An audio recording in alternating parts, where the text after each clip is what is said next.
Hello everybody. Welcome to a new video. Today we're going to solve the best time to buy and sell stock. This problem is really simple to understand.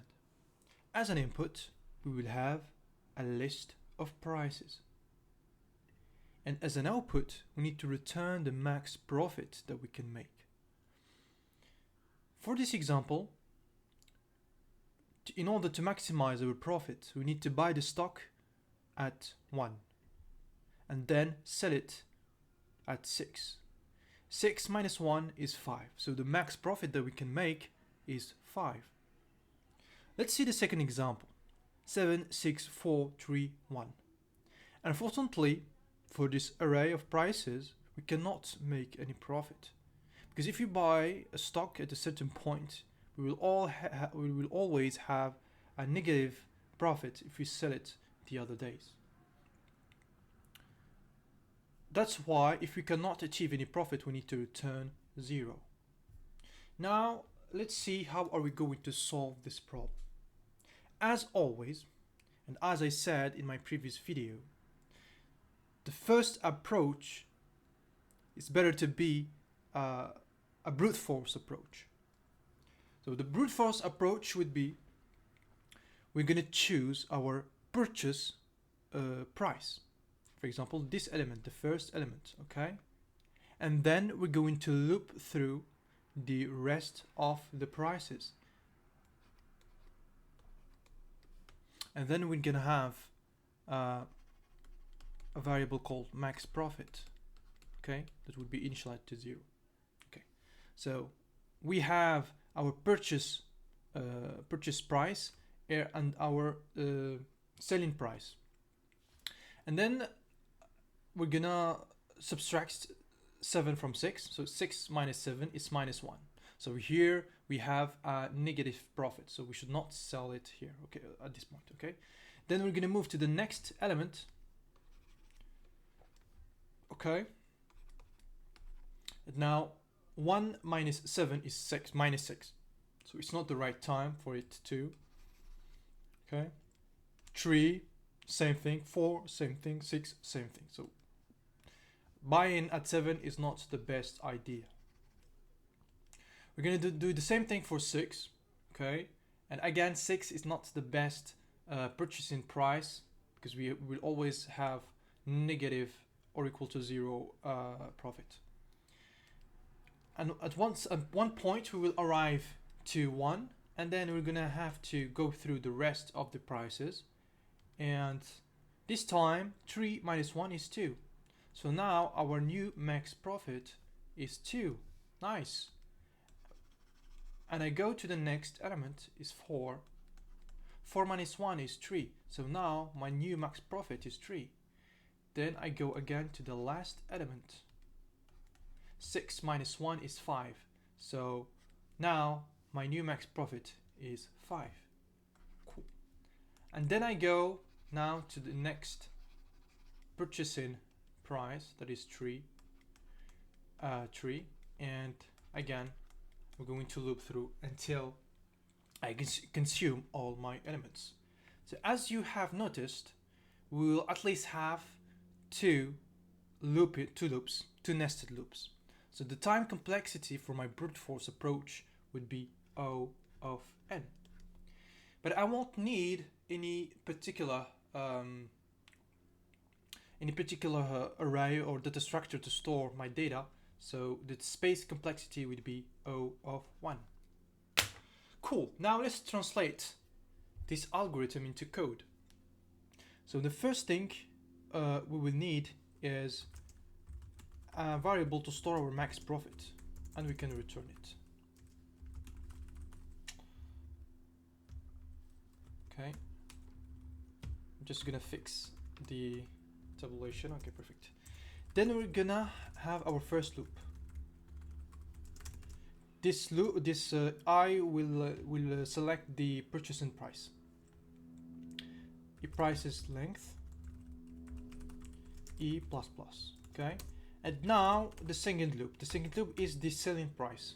Okay, but this time I should not start at 0 nor at I, but I should start at I plus 1. Okay, and G is less than prices.length and G++. And in the max profit, what I'm going to do is I'm going to use the mat.max function, and I need to make sure that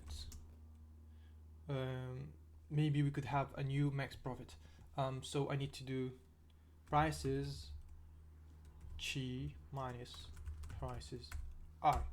So prices G is the selling price and prices I is the purchasing price. It should work, so let's start. Let's run the code. It works. Use test examples. Yeah, we did. Okay, but I won't submit the code, because if I submit it, I guess I will have a runtime error. Let's try it. Yeah, that's what I thought. Probably a runtime, not time limit exceeded, because you know O of n square is a lot. Oh, I made a mistake. It's not O of n. I wanted to say O of n square. Yes, because two nested loops. So O of n square. So time limit exceeded. Can we find a better solution? And the answer is yes. We can find a O of n solution. I'm going to explain it now. Okay.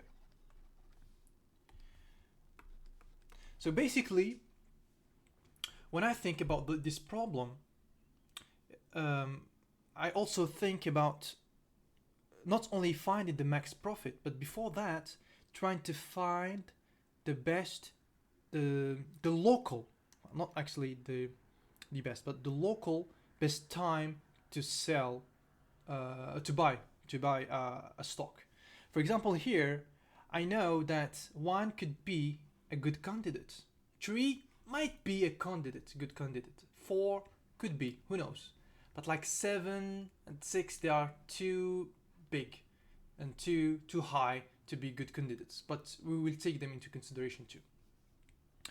So for that, I will need to keep track of the purchase price.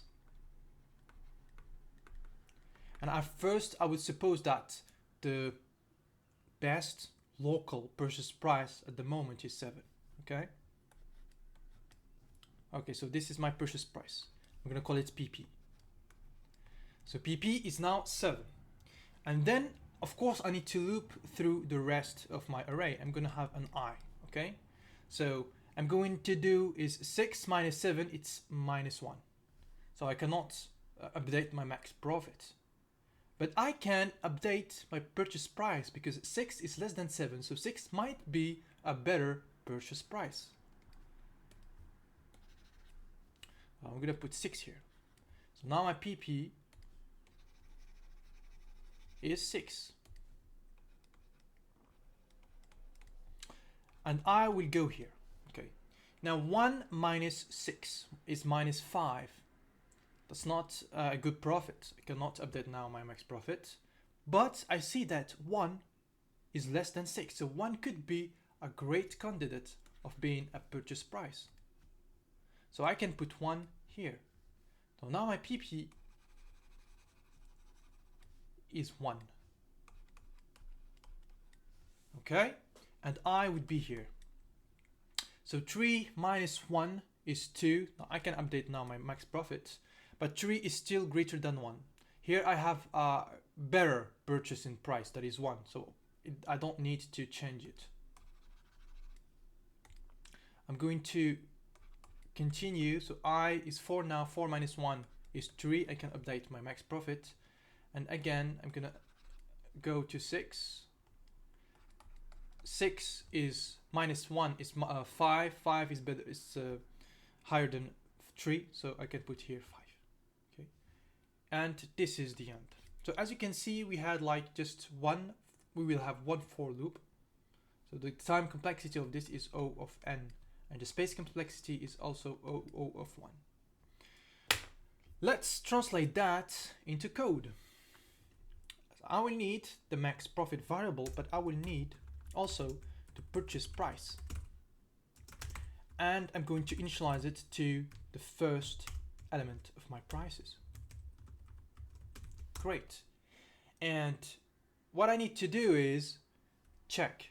And also I need to make sure that I start here from 1, because now the I will be also the selling prices. I cannot start from 0 because I cannot purchase and sell the stock at the same day. Doesn't make any sense, okay?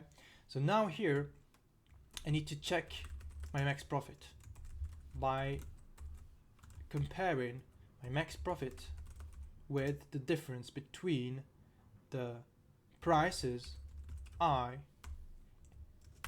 difference between prices.I and the purchase price. But I need also to do something else. I need to make sure that my purchase price is the local best purchase price possible. That's why I need to make purchase price.math.min. So I need to take the minimum possible price to buy that stock. Purchase price, and at the end I can make prices.I. So let's run the code. Hopefully it works. It does work. Let's submit the code now, and it works. Perfect. So this is it. Thank you for watching. See you in the next video. Bye.